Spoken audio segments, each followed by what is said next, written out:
Romanos, capítulo 12.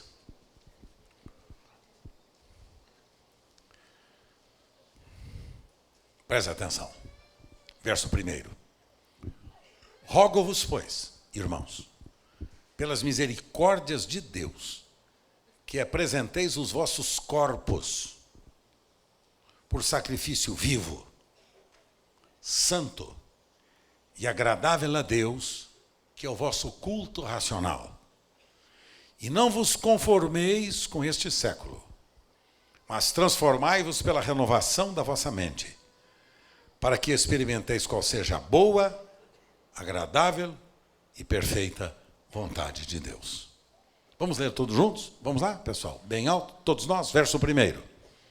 Rogo-vos, pois, irmãos, pelas misericórdias de Deus, que se ofereçam em sacrifício vivo, santo e agradável a Deus, que é o vosso culto racional. Não se amoldem ao padrão deste mundo, mas transformem-se pela renovação da sua mente, para que sejam capazes de experimentar e comprovar a boa, agradável e perfeita vontade de Deus. Amém? Espírito Santo, que nos mostres as verdades desse desafio que lanças no nosso coração e da ordem que recebemos através do Espírito Santo, por intermédio de Paulo, o apóstolo, teu amado discípulo. Peço a tua bênção para este rebanho e agradecido oro, Senhor, invocando o teu cuidado sobre a vida deles, e que os ensinos de tua palavra sejam cada vez mais claros no coração do teu rebanho, a fim de que a prática desses princípios seja real, em nome de Jesus. Amém. Amém, queridos? Deixa eu falar com vocês sobre este capítulo 12 de Romanos.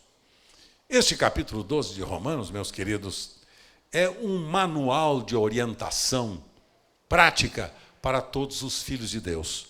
Para todos aqueles que um dia, depois de terem nascido de novo, de terem experimentado a nova graça abundante de Deus por intermédio, desta salvação poderosa que em Jesus nós experimentamos, e que agora querem saber como serão capazes de viver a vida cristã.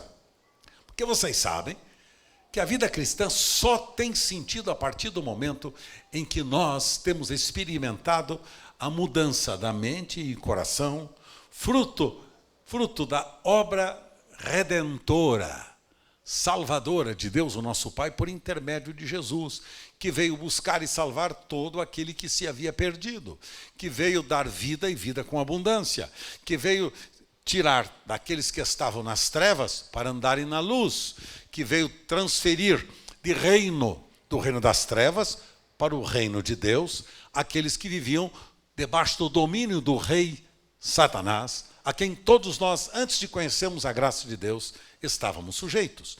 Então, o que é salvação? É salvação do inferno?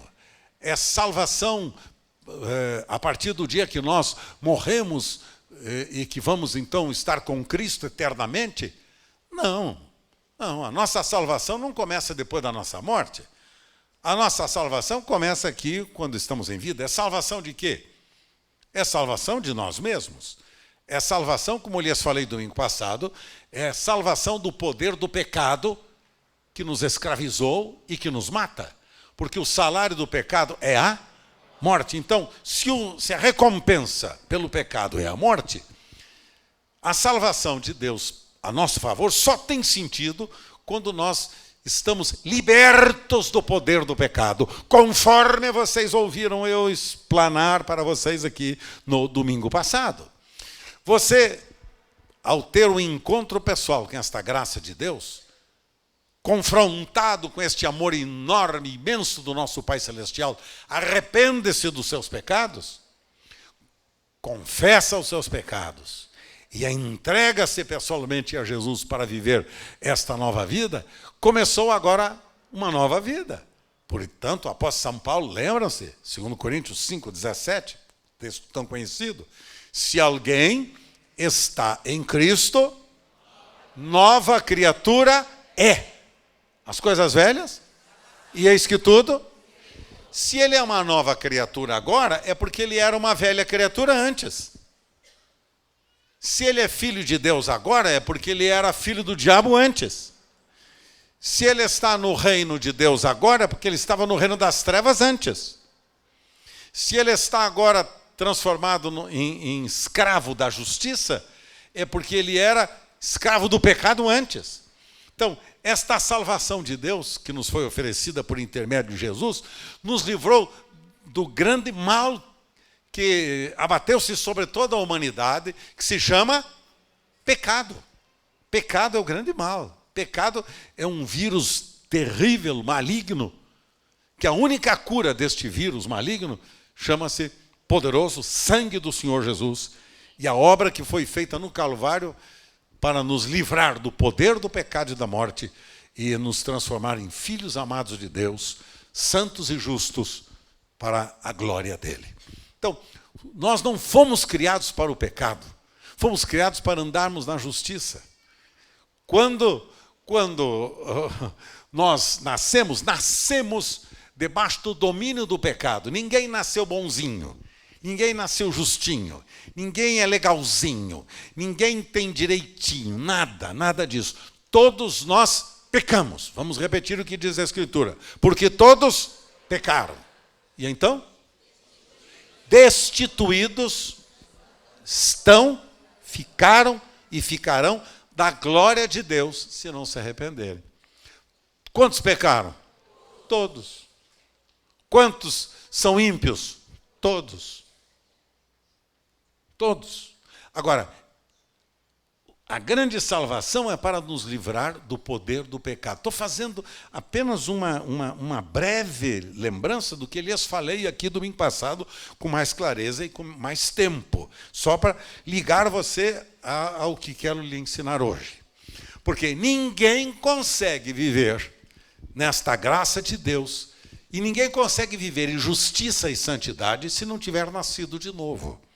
Para quem Jesus deu esta declaração? Para Nicodemos. E Nicodemos era o mais fantástico e mais importante dos líderes judeus daqueles dias de Jesus. Era mestre dos judeus. Era um rabi.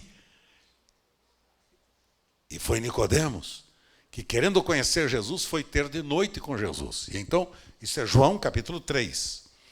Foi e perguntou a Jesus: "Ô Senhor, o seguinte, eu queria saber como é que faz, sendo eu um homem já velho de idade, como é que eu posso nascer de novo? Tem que voltar para o ventre da minha mãe e nascer outra vez?" Ele pensou que fosse por reencarnação. Pensou que talvez Jesus fosse emissário da doutrina kardecista, espírita kardecista. Jesus disse: "Não, filho.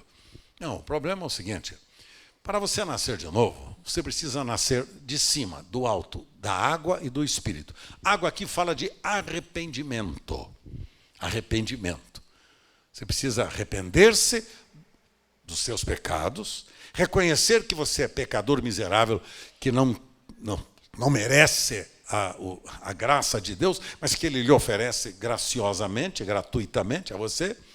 Arrependido dos seus pecados e ao confessá-los, você recebe a graça de ser transformado em filho de Deus. Então, Jesus disse assim: "Olha, Nicodemos, se você não nascer de novo, você não entra no reino de Deus. Se você não nascer de novo, você não entra no reino. E se você não nascer de novo, você não vai ver o reino." Quem era Nicodemos? Judeu exemplar. Quem era Nicodemos? Mestre dos judeus. Líder da sua religião. Líder da sua religião lá na Palestina. Mestre. Religioso. Fiel à sua religião. E Jesus disse: "Cara, a sua religião não vai levá-la a nada, a lugar nenhum. Você não vai entrar no reino de Deus. Você continuará fora do reino se você não nascer de novo." O que é o novo nascimento? O novo nascimento é morte para o pecado e ressurreição para a justiça. O que lhes falei domingo passado. É reconhecer a sua morte com Cristo, que tomou sobre ele todas as suas maldições, E é a sua ressurreição com Cristo, garantindo a sua ressurreição e a vida dele, que lhe foi dada. A única maneira de você nascer de novo é através da mensagem do Evangelho que Jesus ensinou, que os apóstolos pregaram, quando Pedro se levanta em Jerusalém e faz o seu primeiro sermão dizendo: portanto, arrependei-vos e convertei-vos, para que cada um de vós seja perdoado dos vossos pecados, e venham assim os tempos do refrigério pela presença do Senhor. Ninguém entra no reino porque mudou de igreja. Ninguém entra no reino de Deus porque mudou de religião. Eu antes era católico, agora sou evangélico. Antes eu era protestante, agora sou pentecostal. Então pronto, já estou, está tudo certinho. Não, você pode ter mudado de igreja e continuar no reino das trevas. Você pode ter mudado de religião e continuar filho do diabo. É o que Jesus disse para Nicodemo. Se você não nascer de novo, cara, você pode ser uma pessoa muito boazinha, cumpridor dos suas obrigações religiosas. Mas você não entra no reino e não verá o reino. João capítulo 3. Qualquer dúvida que você tiver, está lá. João capítulo 3. Aí Jesus disse, o que você precisa é nascer de novo. Novo nascimento é o nascimento que vem do alto, de cima, como disse Jesus. É transcendental, de cima, do alto. É o Espírito Santo que o convence do pecado, da justiça e do juízo. E arrependido dos seus pecados, você confessa os seus pecados e entrega-se a Jesus e começa a viver uma vida nova, porque o Espírito Santo agora é dado a você para você viver esta vida nova. É o que Jesus estava ensinando para Nicodemos. Este evangelho é pouco divulgado, pouco conhecido, estas verdades são pouco ensinadas nas nossas comunidades religiosas cristãs. Ensina-se muito sobre legalismo, né, o que fazer, o que não fazer. Ensina-se muito sobre comportamentalismo, como é que as pessoas devem agir, fazer e praticar. Mas ensina-se tão pouco sobre a vida de Cristo em nós. Cristo vivendo de novo a sua vida em mim e em você. Por isso que domingo passado lhes acentuei aqui, né, intensamente sobre a importância de você experimentar a sua inclusão na morte e na ressurreição com Cristo. Isso chama-se novo nascimento. Na morte com Cristo, você reconhece que morreu para o seu passado e para os seus pecados. Na ressurreição com Cristo, você reconhece a experiência de uma nova vida. Agora, Cristo vem viver a vida dele em você, fazendo de você uma nova criatura. Agora, o que é isto? Esta nova criatura que muda de reino. Esta nova criatura que muda de natureza. Antes era a natureza de urubu, agora ganha a natureza de pomba. Qual é a diferença entre a natureza do urubu e da pomba? O urubu, a natureza dele é a natureza comedora de carne, ele é carnívoro. E a da pomba? Natureza da pomba é carnívora? Não, herbívora. Ela se alimenta de sementes. Diferente natureza. As duas aves voam? Voam. Que diferença uma tem da outra? O urubu gosta de comer alpiste? Sim ou não? A pomba gosta de comer carne podre? Como é que faz para o urubu ser transformado numa pomba? Como é que faz? A única maneira do urubu se transformar numa pomba é ele morrer urubu. Morre como urubu, ressuscita como pomba. É a única maneira. A única maneira de deixar de ser lobo é você morrer lobo e ressuscitar ovelha. Chama-se morte e ressurreição. Cristianismo, esta é a mensagem central do cristianismo. Esta é a mensagem central do cristianismo. Isto fala sobre a vida de Cristo em mim e em você. Esta é a vida de Cristo em mim e em você. Fora disso, não há sentido. As pessoas tornam-se religiosas, membro das nossas congregações, sem a vida de Cristo, enganando-se a si mesmas e incapacitadas de viverem de acordo com o princípio eterno de Deus. E o grande problema das pessoas é que elas continuam escravas do pecado. Escravas do pecado. E o salário do pecado? E o dom gratuito de Deus? É vida eterna. É morrer para a natureza de urubu. e ressuscitar para a natureza de pomba. É morrer para a natureza de lobo e ressuscitar com a natureza de ovelha. Isto chama-se novo nascimento. É morrer para a natureza de filho do diabo e ressuscitar com a natureza de filhos de Deus. Religião não faz isto. O que faz isto é um milagre. É um milagre que o Espírito Santo produz na vida daqueles que creem. Na vida daqueles que, arrependidos dos seus pecados, os confessam e recebem perdão, salvação e a nova vida. O que Jesus disse para Nicodemos: você não entra no reino como se você continuar como religioso. Obedece os 10 mandamentos, vai na sinagoga todos os dias, participa de todos os cultos e celebrações, canta no grupo musical, é pastor, é líder, é diácono, é diaconisa, seja o que for. Pode fazer tudo isso e está fora do reino. Pode fazer tudo isso e continuar como filho do diabo.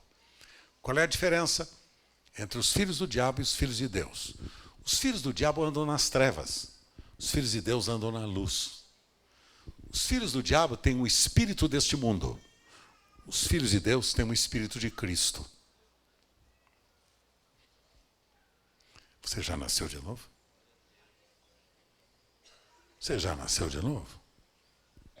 Então Paulo diz assim: rogo-vos, irmãos, pelas compaixões de Deus, que vocês apresentem o corpo de vocês por sacrifício vivo, por sacrifício santo e por sacrifício agradável a Deus. Porque esse será o culto racional que vocês vão prestar a Deus. O culto que nós apresentamos a Deus não é fruto de lábios, que podem apenas proferir o nome, mas o coração está longe. O culto racional que agrada a Deus é o culto que nós oferecemos através do nosso corpo, de nossa vida. Quando esta revista neste mês fala na sua capa sobre qual é o ministério dos cristãos, ela nos mostra a importância de nós cuidarmos uns dos outros, lavarmos os pés uns dos outros, cuidarmos bem do equilíbrio, cuidarmos muito bem da firmeza dos pés das pessoas, porque as pessoas estão tomando rumos e caminhos perversos. E alguém precisa ajudar essas pessoas a terem os seus pés limpos, seus pés aptos, preparados para andar no caminho. Como disse Jesus, eu sou a vida, o caminho, a verdade e a vida. Jesus disse: aquele que me segue não andará nas trevas, mas terá a luz da vida. Então, a importância de nós cuidarmos dos pés uns dos outros. Por isso o apóstolo São Paulo diz assim: o culto que vocês vão oferecer a Deus é um culto inteligente, racional. Não é um culto emocional, das emoções. Ai, Deus estava naquela reunião porque eu chorei tanto. Na hora que a gente cantava, eu senti um arrepio nas costas. Olha, Deus estava conosco lá. Ele não está conosco porque você sente, porque você tem experiências extrasensoriais ou não. O Senhor está aqui porque Ele prometeu, Ele disse: aonde 2 ou 3 de vós estiverem reunidos, eu estou ali no meio de vocês. Então quero lhes dar aqui uma boa notícia. O Senhor está aqui. Agora, mas eu não estou sentindo, pastor. Não é para você sentir. É para você crer. Porque está escrito. A gente gosta muito de sentir, né? Por isso que muita gente é enganado por esse cristianismo das emoções. Ai, como eu estou sentindo. Ai, como eu sinto bem. Ai, como eu sinto. O pastor hoje estava uma inspiração. Tá? Ai, hoje aquele pastor estava horrível. Eu não sei onde. Eu nem senti Deus naquele dia. E Deus está dizendo: sabe que você não vai sentir nunca. Que Deus não é para ser sentido. Deus é para ser crido e experimentado. Ele diz: porque eu estou convosco todos os dias até a consumação dos séculos. Então quero lhes dizer, Ele está aqui agora. ouve o que eu estou falando. Está operando aí no seu coração. Convencendo do pecado, da justiça e do juízo aqueles que precisam de arrependimento e salvação. Operando na vida de vocês nesta manhã. Para transformá-los. Para conscientizá-los que ninguém entra no reino de Deus se não nascer de novo. Sabe por que nascer de novo? Porque senão você não consegue, primeiro, praticar o amor. Senão você não consegue praticar justiça. Porque o ser humano natural, o homem natural, ele é dado às coisas do seu interesse pessoal. Da carne. De agradar-se a si próprio, sua carne. Agradar-se a si mesmo, isso é carne. Agradar-se a si próprio. Esse, o ser humano natural é assim, é voltado para si mesmo. Por que o ser humano natural casa-se? Ele casa-se para ser feliz e não para fazer feliz. Ser humano natural. Depois de 50 anos fazendo casamento, eu já vi vários tipos de casamento assim. Eu estou me casando com uma pessoa que eu amo tanto na minha vida, que eu sei que ela me fará feliz. O dia que tiver um primeiro problema, ela fará feliz ele nas barras do tribunal. Lá no cartório para pedir o divórcio. Por quê? Porque ele não me entende, que ele não me ama, ele não gosta de mim. Porque eles pensam que casamento é troca, é permuta de emoções e sentimentos.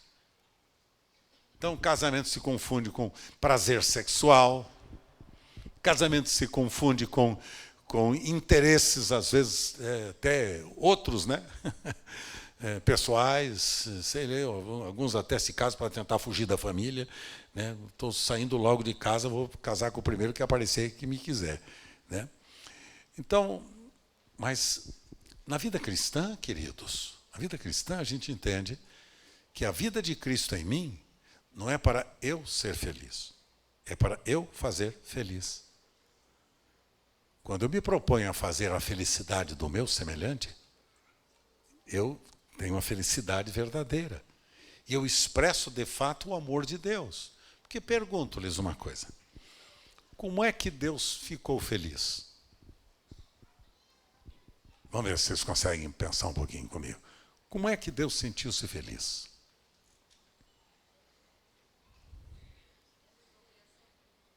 Como é que Deus sentiu-se feliz?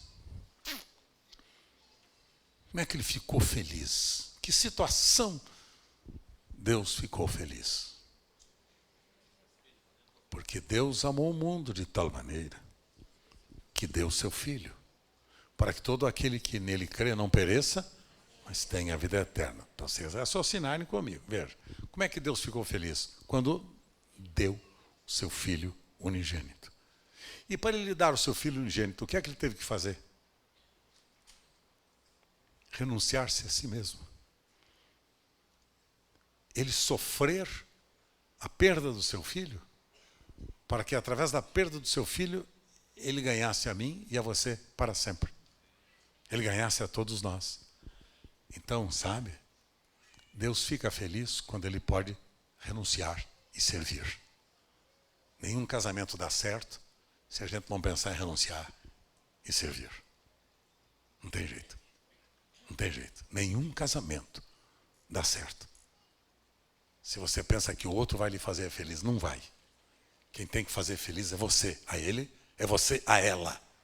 É uma troca de serviço. Por isso Paulo diz assim, sabem vocês qual é o culto racional de vocês? Inteligente? Não é o culto que vocês cantam na congregação, que vocês batem palma, fazem orações. Não é esse o culto, não. Culto racional, culto inteligente que vocês oferecem a Deus, é quando vocês servem as pessoas. É quando vocês cuidam das pessoas. É quando vocês amam as pessoas. Então ele diz assim, vocês não se conformem, quer dizer, não tomem a conformidade, não se tornem semelhante a este século, mas sejam transformados pela renovação da mente, a fim de que vocês possam entender e compreender a verdadeira, perfeita vontade de Deus, agradável e boa vontade de Deus. Esse tema eu vou trabalhar com ele melhor no domingo que vem com vocês, aqui pela manhã. Portanto, peço-lhes que não deixem de estar comigo. Mas vou lhes dar uma tarefa de casa. Tarefa. Vocês vão ler comigo todo o capítulo de Romanos 12, com uma caneta na mão, com um lápis na mão, com um caderninho do lado. Romanos, outra vez, Romanos, lição de tarefa de casa. Tarefa de casa. Vocês vão fazer comigo? Rubinho, você vai? Veja lá, senão vou falar com a Amanda. Tem que achar para a Amanda de você, Rubinho. Tarefa de casa. Cadê o Elcio? Cadê você, Elcio? E aí, você vai fazer comigo? Romanos 12? Senão eu vou falar para a Lu, vou me queixar para a Lu de você. Cadê a Lu, minha querida? Lu, você me fala, Lu. Cadê você, Lu? Assim, não, Lu. Ô, Lu, querida. Vergonha, né, Lu? Deixa quieto. Janaro, você vai fazer? Toma lá teu jeito, Janaro. Senão você sabe que o couro come do seu lado. Vai lá. Romanos? Tá. E aí vocês vão anotar comigo, vocês vão anotar os 13 mandamentos de Romanos 12. Vamos descobrir 13. Você vai fazer comigo, cara? Dá força para mim, cara. Não me deixa sozinho nesse negócio, não. Tá? Vocês vão fazer comigo, vamos descobrir 13 princípios do amor. Vou dar uma dica para vocês. Por exemplo, no verso 1, diz assim, veja lá, verso 1, diz assim, verso 1, perdão. Verso 9 diz assim, verso 9 diz assim, o amor seja sem hipocrisia. Verso 9, o amor seja sem. Então, como é que nós cultuamos a Deus? De maneira racional e inteligente. Expressando a verdade do amor. E como é que a gente expressa a verdade do amor? Pelo serviço, sem hipocrisia. O que é hipocrisia? É aparência de piedade, aparência de serviço, só na aparência. Sem a profundidade da dedicação, da entrega e da vida que se manifesta em favor do meu semelhante. O amor aqui se expressa em antipatia pelo mal, sem hipocrisia, e em santo envolvimento com o bem. O amor aqui ou aborrece ou aceita. Não tem meio termo, lusco-fusco. Ou eu amo a Sueli ou não amo.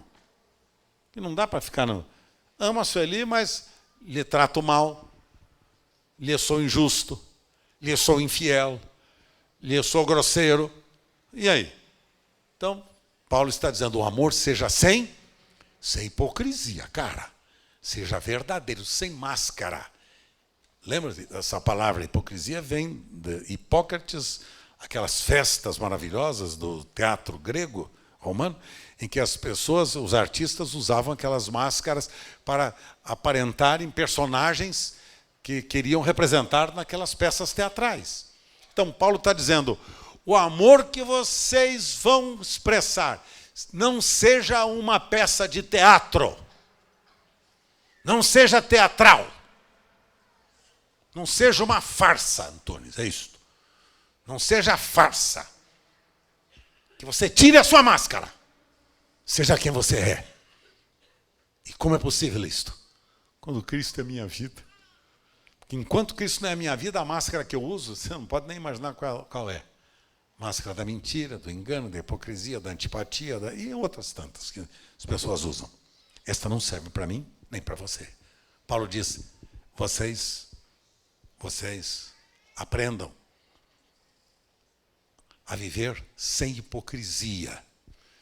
Que vocês detestem o mal, Porque ou o amor aborrece, ou o amor aceita.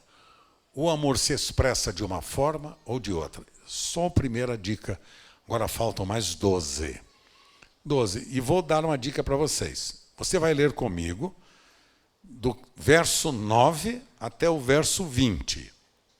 Do verso 9 ao verso 20, tem 12, eu dei um agora, 13, mas tem 12 mais princípios relacionados com o culto a Deus. Como é que se expressa o culto a Deus? Entendeu, Iraci, querida? Como é que o culto a Deus se manifesta? Como? Tem gente que pensa que o culto a Deus se manifesta que a gente bate palma, canta, ouve a mensagem, e escreve, anota os sermões, que coisa linda. Isso tudo pode ser culto a você mesmo. Culto a Deus se manifesta pelo serviço que nós prestamos uns aos outros. Então, semana que vem, se prepare. Meus pastores, preparem este texto para pregar à tarde e à noite. Romanos, capítulo 12, o capítulo todinho, do verso 9 ao verso 20. E vou dar depois a cópia do meu estudinho para vocês. Vai ser uma bênção para todo o nosso rebanho, em nome do Senhor Jesus. Amém? Amém? Finalizando, eu lhes declaro que o amor é o que o amor faz. O amor é o que o amor faz. Pergunta que eu lhe faço. Se você ainda não consegue viver esta vida cristã, se você não consegue praticar esses princípios ainda do amor e da justiça, será que você já nasceu de novo? Se você precisa de máscaras ainda, se você precisa do auxílio de Hipócrates para aparentar o que você não é, será que não chegou a hora de você tirar essa máscara? Se você não consegue tirar essa máscara, deixe Jesus tirar essa máscara. Ele vai fazer isso na sua vida. Ele vai tirar, ele vai fazer de você a pessoa que Ele quer que você seja. E sabe como é que Ele quer que você seja? Parecido com Jesus. Parecido com Jesus. Os pequeninos cristos. Estes pequeninos cristos não têm máscara. Não precisam de Hipócrates. Não precisam da hipocrisia. Eles andam na verdade e na justiça. Se você não perder essa máscara, você não entra no reino de Deus. Ah, mas eu frequento as reuniões, pastor. Sou seu amigo. Sou amigo dos pastor Osmar. Sou amigo de... Eu sei. Se você não nascer de novo, você pode ser amigo de todo o clero apostólico. E vai para o inferno com tripa e tudo. Você não entra no reino de Deus. Quem disse isso? Jesus. Entrar no reino quer dizer entrar debaixo da autoridade do rei. Ouça, entrar no reino não é entrar numa igreja. Entrar no reino é entrar debaixo da autoridade do rei, onde você vai praticar as leis e a constituição do reino de Deus. Uma constituição firmada sobre as bases do amor, da justiça e da verdade. Pergunta, você já nasceu de novo? Não perguntei se você mudou de religião, nem se você mudou de igreja, não é isso que eu lhe perguntei. Não perguntei se você é bonzinho, se você é uma pessoa tão maravilhosa, tão fantástica. Não é isso que eu lhe perguntei. A pergunta para você é que Jesus fez para Nicodemos. Se você, Nicodemos, não nascer de novo, você não entra no reino. Você já nasceu de Deus? Você já é uma nova criatura? Você já experimentou a vida de Cristo em você? É a vida que nasce da morte. Hein, Guguinha? Cadê você? Ah, tá ali.